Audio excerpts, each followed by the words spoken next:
Assalomu alaykum hammaga. Medical English kurslarimizga xush kelibsiz. Biz sizlar bilan o'tgan darslarda word root hamda suffikslar haqida gaplashib o'tgan edik. Bugungi mavzumiz esa prefix haqida bo'lib o'tadi. Prefix o'zi nima? Prefix bu so'zning boshiga qo'shiladigan kichik qo'shimcha. U so'zning ma'nosini o'zgartiradi. Tibbiyotda juda ko'p tashxislar, simptomlar va kasalliklarni nomlashda ishlatiladi. Masalan, kardi so'zi yurak ma'nosini beruvchi word root so'zning ildizi hisoblanadi. Agar biz unga bradi sekin ma'nosini bildiruvchi prefiksni qo'shsak, bradikardiya yurak urishi sekinlashishi ma'nosini bildiruvchi yangi bir so'z hosil qilamiz. Bradikardiya bu slow heart rate, ya'ni yurak urishining sekinlashuvi ekan. Prefix bu yerda word root bo'lsa, undan oldin qo'shiladigan hamda word root ma'nosini o'zgartiradigan yoki undan yangi bir so'z yasaydigan qo'shimcha ekan. Qanday ishlaydi? Birinchi bizga kerak bo'ladi root, ya'ni so'zning ildizi, asosiy ma'no, masalan, kardiya yurak. Prefix esa ildizdan oldin turadi va ma'noni o'zgartiradi yoki qo'shimcha ma'no qo'shadi. Masalan, taxi prefiksi tez ma'nosini anglatadi va biz agar taxi prefiksini kardiya word rootiga qo'shsak, taxikardiya ya'ni yurak tezlashishi ma'nosini bildiruvchi yangi bir termin hosil qilgan bo'lamiz. Bu slaydda bir o'xshatish keltirilgan. Mana bu rasmga qaraylik. Bu rasmda etik kiygan mushuk tasvirlangan, bejizga emas. Agar biz mana shu mushukni word root deb tasavvur qiladigan bo'lsak, uni boshidagi shlyapasini prefix, oyog'idagi etigini esa suffiksga o'xshatsak bo'ladi. Sababi nega?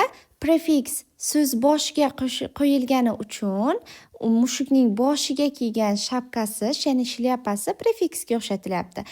Suffiks esa so'z oxiriga qo'shilgani uchun uni oyoqlaridagi etiklari suffiksga o'xshatilyapti. Prefix for numbers. Sonlar uchun ishlatiladigan prefikslarga misollar. Masalan, mono, uni prefixlari one, bir yoki bitta degan ma'noni bildiradi. Misol, monokulyar, bitta ko'zga oid. Keyingi prefiksimiz bu hemi yoki semi prefixlari. Hemi yoki semi prefixlari half, partial, qisman, yarim degan ma'noni bildiradi. Bunga misol semi solid, yarim qattiq. Keyingisi multi, poly prefixlari. Multi prefix ham, poly prefiksi ham many, much, ya'ni ko'p degan ma'noni bildiradi. Bunga misol multiple, polyorgan. Multiple so'zi xilma-xil, har xil degan ma'noni bildirsa, polyorgan bu ko'p organga taalluqli. Keyingisi be, d prefixlari. Bular ikkalasi ham to, twice, ya'ni ikki marotaba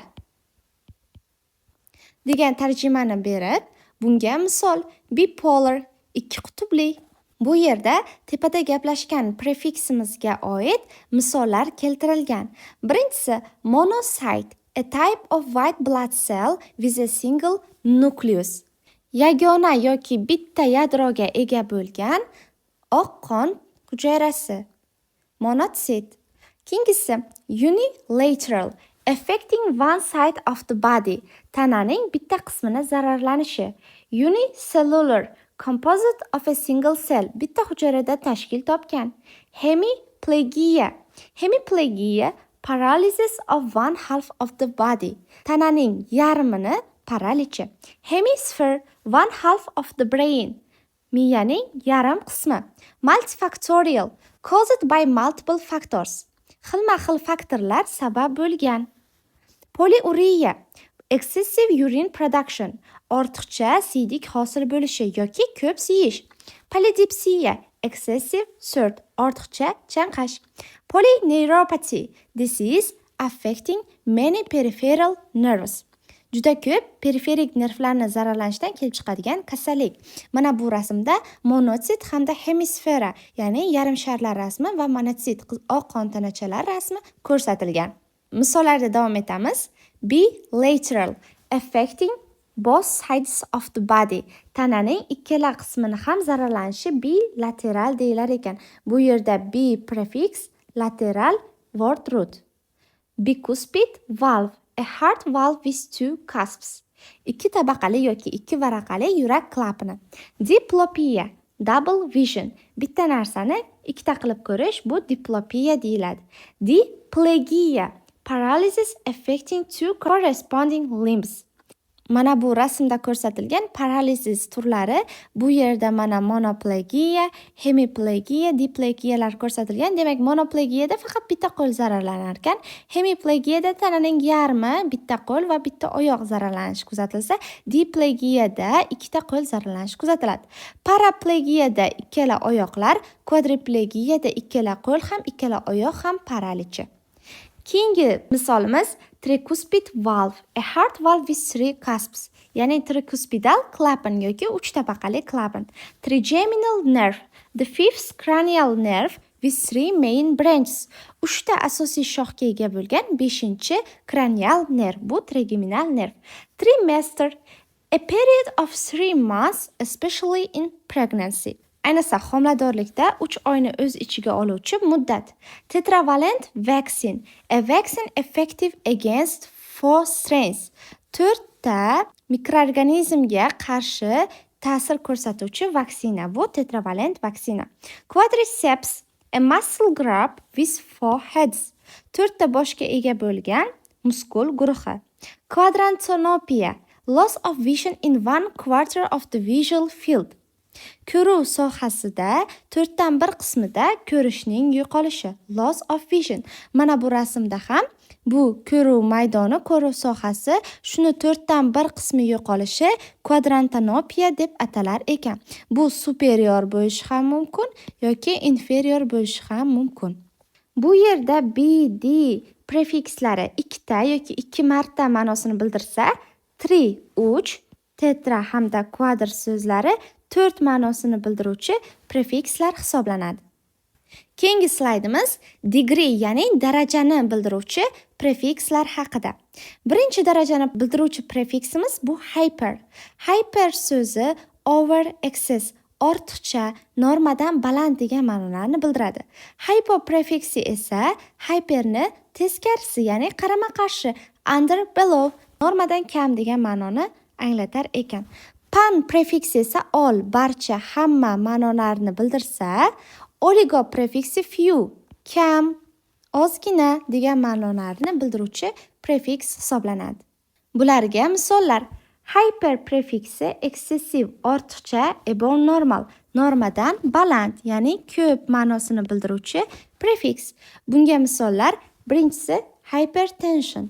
Hypertension abnormally high blood pressure, anomal qon bosimining yuqori bo'lishi.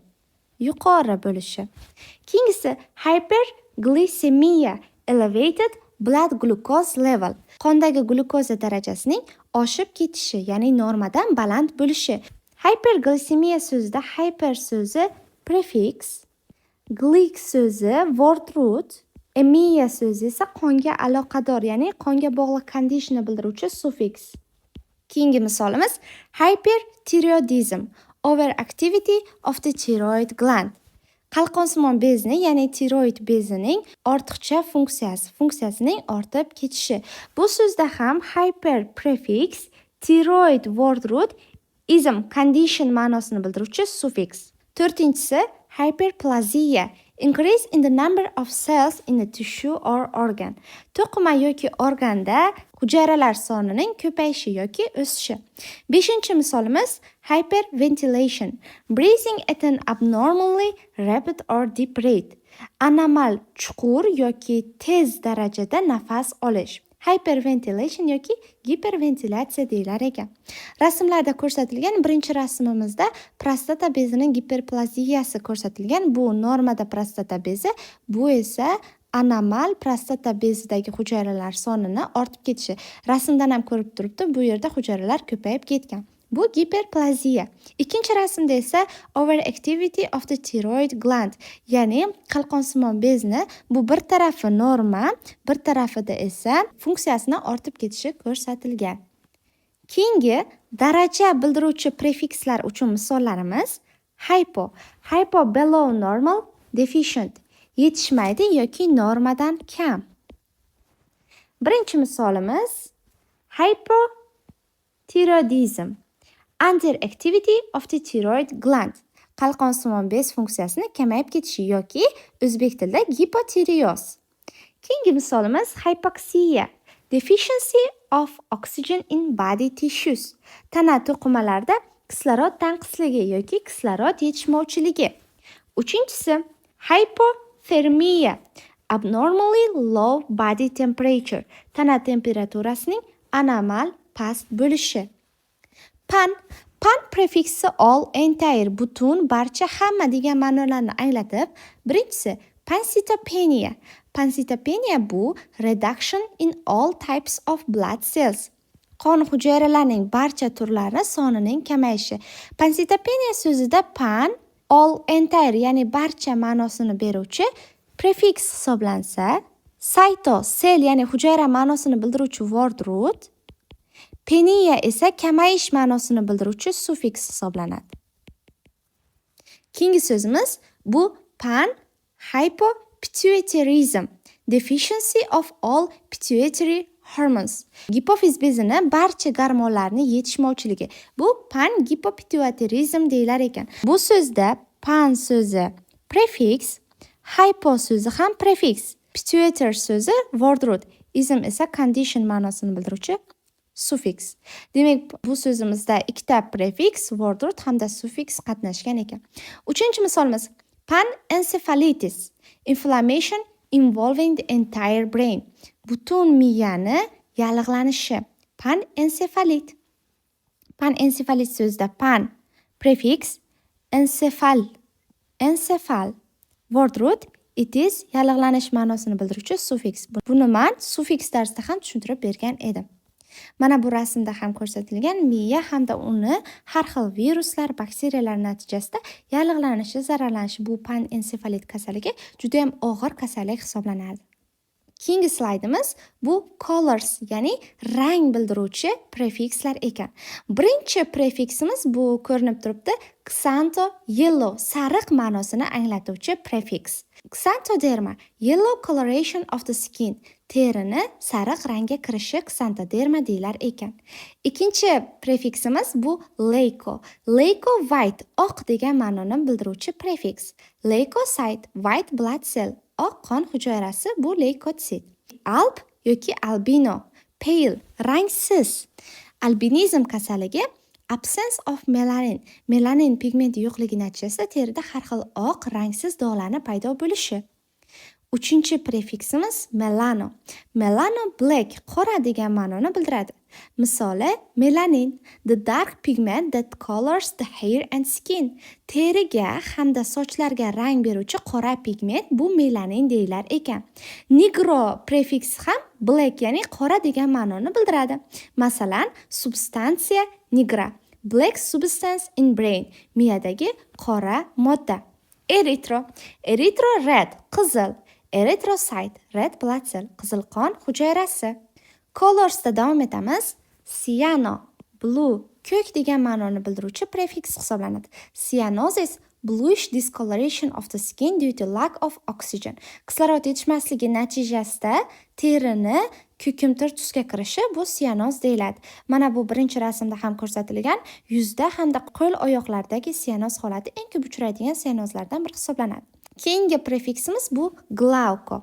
Glauko gray yoki bluish green, kulrang yoki ko'kimtir degan ma'nolarni anglatadi. Glaucoma, elevated intraocular pressure. Bizda glaukoma degan kasallik bor, ko'z ichki bosimini ortishi bilan kechadigan kasallik. Keyingi prefiksimiz chloro.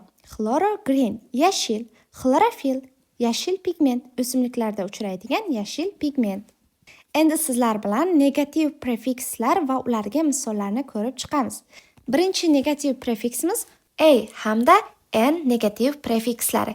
A va n prefikslari not, without, absent. Bitta so'z bilan aytganda yo'q, mavjud emas yoki nimadirsiz degan ma'nolarni bildiradi. Masalan, apnea. Bu yerda a yo'q ma'nosini bildiruvchi prefiks, pnea esa nafas degani. Temporary cessation of breathing, nafasni vaqtinchalik to'xtashi, ya'ni apnea, nafas yo'q. Keyingi misolimiz aseptic, free of infectious organisms. Infeksion organizmlardan xoli yoki infeksion organizmlar yo'q. Anemia, decreased hemoglobin or red blood cell in the blood.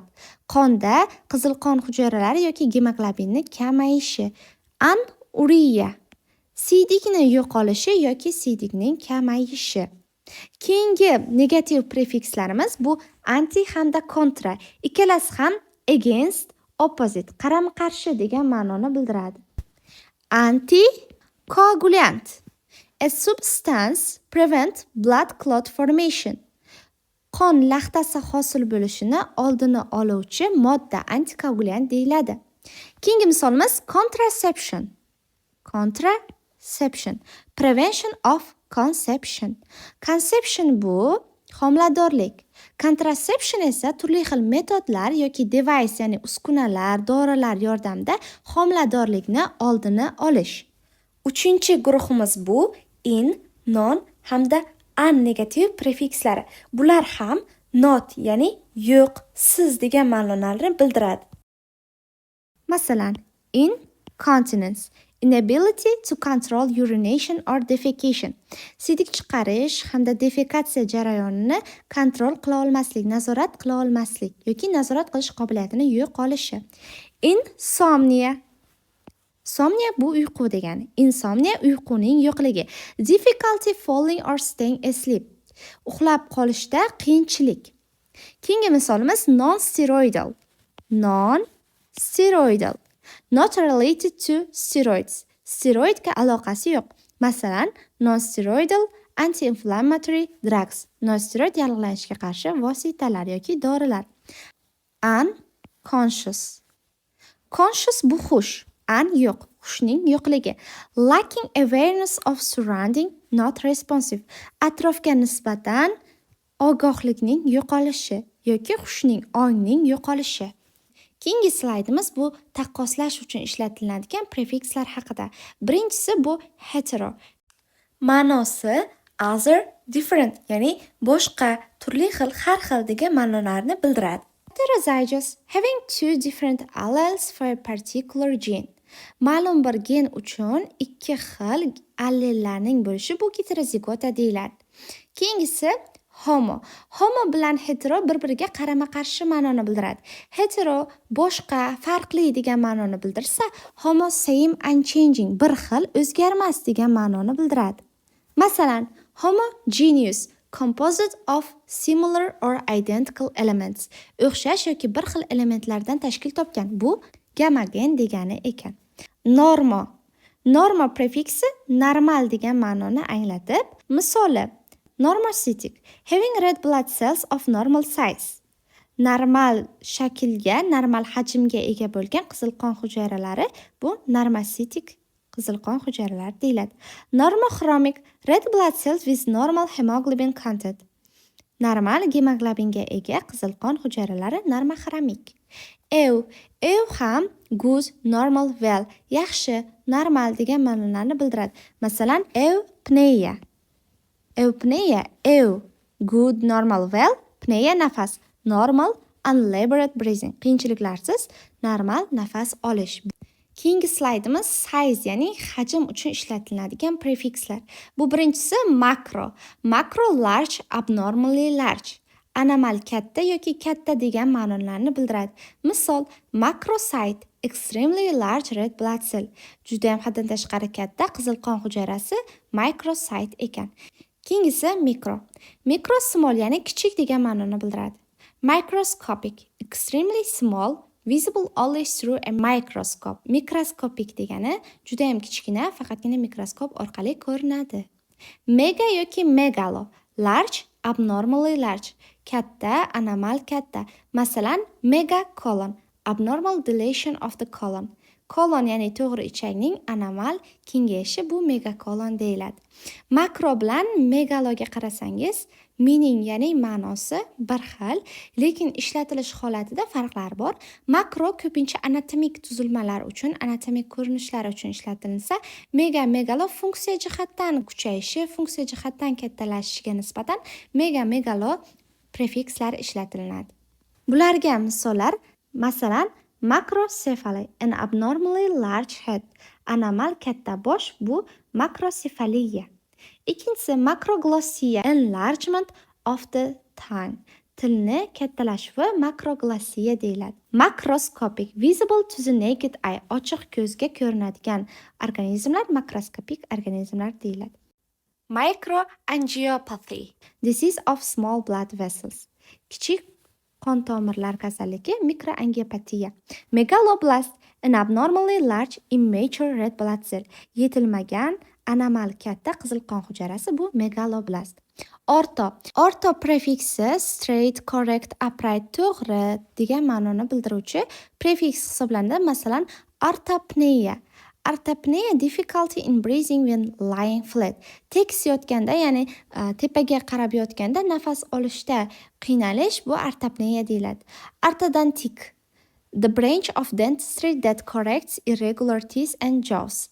Noto'g'ri shaklga ega tishlar hamda jag'lardagi tuzatish ishlarini olib boruvchi stomatologiyadagi yo'nalish bu ortodontiya deyiladi. Poikilo prefiksi varied, irregular, noto'g'ri, har xil degan ma'noni bildiradi. Masalan, birinchi misol poikilocytosis, presence of abnormally shaped red blood cell.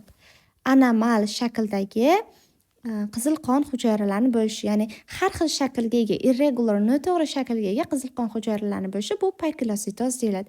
Poikiloderma, skin condition with irregular pigmentation and texture. Noto'g'ri, har xil pigmentatsiya hamda tekislikka ega bo'lgan teri holati poikiloderma deyiladi. Keyingi slaydimiz time, ya'ni vaqtga aloqador prefikslar, ularning meaning, ya'ni ma'nolari hamda ularga misollar keltirilgan. Masalan, new, yangi degani. Relating to newborn infant. Neonatal, yangi tug'ilgan, infant, ya'ni chaqaloqqa aloqador. Ante before, oldin degan ma'noni bildiruvchi prefiks hisoblanadi. Antenatal, before birth, tug'ilishdan oldin, antenatal. Pre ham oldin degan ma'noni bildiruvchi prefiks hisoblanadi. Medication given before a procedure, jarayondan oldin beriladigan dori, premedication. Pro before, bu ham oldin. Ya'ni bizda oldinni bildiruvchi 3 ta prefiks bor ekan. Ante, pre, pro. Prodrome, early symptoms indicating the onset of a disease. Kasallik rivojlanishidan oldin yoki kasallik jadallashishidan oldin erta simptomlarning namoyon bo'lishi. After, behind, keyin. Post operative, occurring after surgery. Jarrohlikdan keyin, post operative. Again, back, yana qayta. Reinfection, infection occurring again. Reinfeksiya, infeksiyaning qayta uchrashi yoki qayta sodir bo'lishi. Keyingisi bu position, ya'ni yo'nalish bildiruvchi prefikslar. Dextra right, o'ng degan ma'noni bildiradi. Masalan, dextrocardia, location of the heart in the right side of the chest.